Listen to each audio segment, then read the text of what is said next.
जय श्री कृष्णा। राधे राधे सभी भक्तों को। तो आइए माघ मास महात्म कथा का 18वां अध्याय। श्री वशिष्ठ ऋषि कहने लगे, हे राजन, मैंने दत्तात्रेय जी द्वारा कहा माघ मास महात्म कहा। अब माघ मास के स्नान का फल सुनो। हे परंतप, माघ स्नान सब यज्ञों, व्रतों का और तपों का फल देने वाला है। माघ मास स्नान करने वाले स्वयं तो स्वर्ग में जाते ही हैं, किंतु उनके माता और पिता दोनों के कुलों को भी स्वर्ग प्राप्त होता है। जो माघ मास में सूर्योदय के समय नदी आदि में स्नान करता है, उसके माता पिता के 7 कुलों की पीढ़ी स्वर्ग को प्राप्त होती है।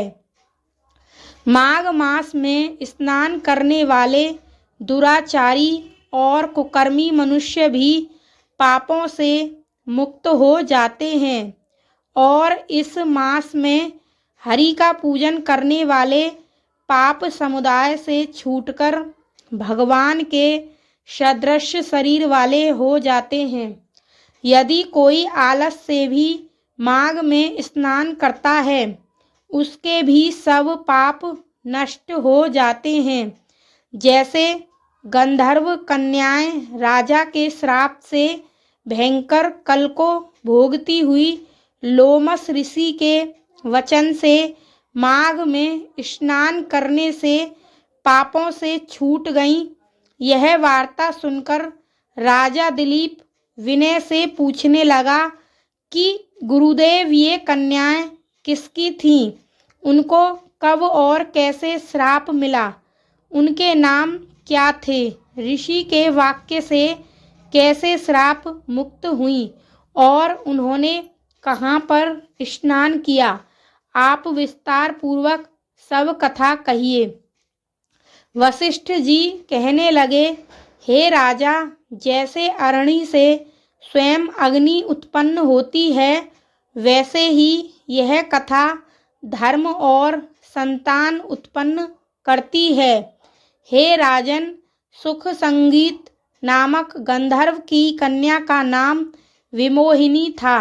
सुशीला तथा स्वरवेदी की शुंभरा, चंद्रकांत की सुतारा तथा सुप्रभा की कन्या चंद्रिका, ये 5 सब समान आयु वाली तथा चंद्रमा की जैसी कांति वाली और सुंदर थीं।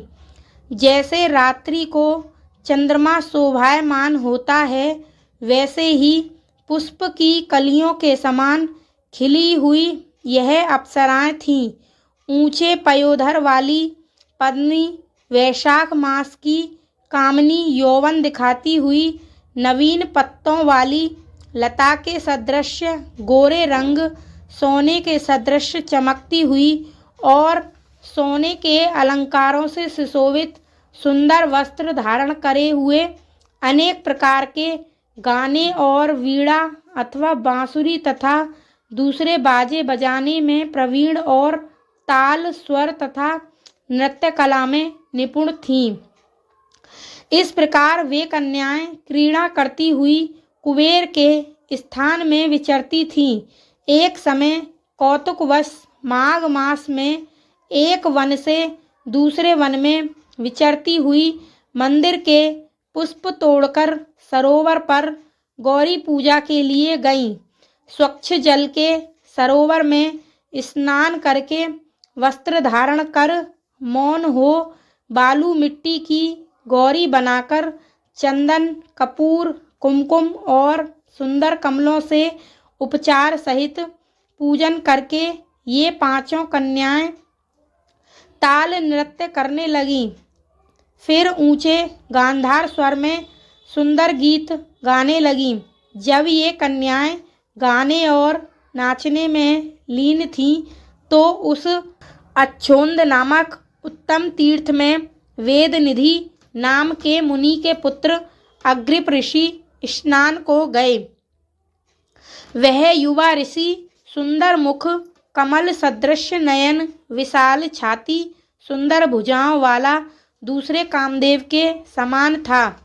शिखा सहित दंड के लिए मृग चर्म ओढ़े यज्ञोपवीत धारण किए हुए था। उसको देखकर पांचों कन्याएं मुग्ध हो गईं और उसका रूप एवं यौवन देखकर कामदेव से पीड़ित हो देखो देखो ऐसा कहती हुई उस ब्राह्मण के चित्त में कामदेव का डर उत्पन्न करने लगी और आपस में विचार करने लगी कि यह कौन है। रति रही होने से कामदेव नहीं, एक होने से अश्विनी कुमार नहीं, यह कोई गंधर्व या किन्नर या काम रूप धारण कर कोई सिद्ध या किसी ऋषि का श्रेष्ठ पुत्र या मनुष्य है। कोई भी हो, ब्रह्मा जी ने इसको हमारे लिए बनाया है। जैसे पूर्व कर्म के प्रभाव से संपत्ति प्राप्त होती है, वैसे ही गौरी जी ने हम कुमारियों के लिए श्रेष्ठ वर दिया है और आपस में यह तुम्हारा वर है या मेरा अथवा सबका, ऐसा कहने लगी। जिस समय उस ऋषि पुत्र ने अपनी मध्याह्न की क्रिया करके ऐसे वचन सुने तो वह सोचने लगा कि यह तो बड़ी समस्या उत्पन्न हो गई। ब्रह्मा विष्णु महेश आदि देवता तथा बड़े योगीश्वर भी स्त्रियों के भ्रम जाल में मोहित हो गए। इनके तीक्ष्ण बाणों से किसका मनरूपी हिरण घायल नहीं हो सकता। जब तक नीति और बुद्धि रहती है तब तक पाप से बह रहता है। जब तक तप की गंभीरता रहती है, यम विधि का पालन होता है, तब तक मनुष्य स्त्रियों के काम रूपी बाणों से बीघा नहीं जाता। ये मुझे उन्मत्त और मुग्ध कर रही है। किन गुणों से धर्म की रक्षा हो सकती है? स्त्रियों के मांस, रक्त, मल मूत्र से बने घृणित और अशुद्ध शरीर में कामी लोग ही सुंदरता की कल्याण करके रमण कर सकते हैं। शुद्ध बुद्धि वाले महात्माओं ने स्त्रियों के पास रहना कष्टकारक कहा है। सो जब तक यह पास आवे घर चले चलना चाहिए। अतः जब तक वह उसके पास आई वह योग बल से अंतर्ध्यान हो गया।